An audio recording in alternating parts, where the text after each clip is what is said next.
In front of me is Motorola RAZR 2025, and today I would like to show you how you can set up face unlock.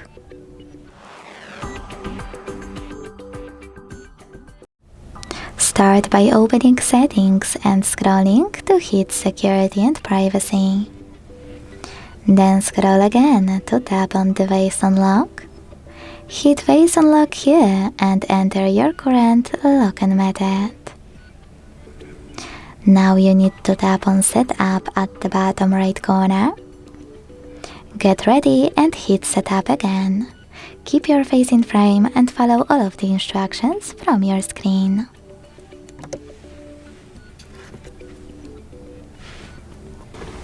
Then manage those options however you wish to, and when you finished, select Next again, and then Done.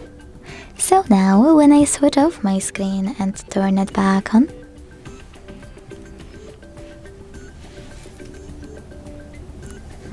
I can see that face unlock is working properly.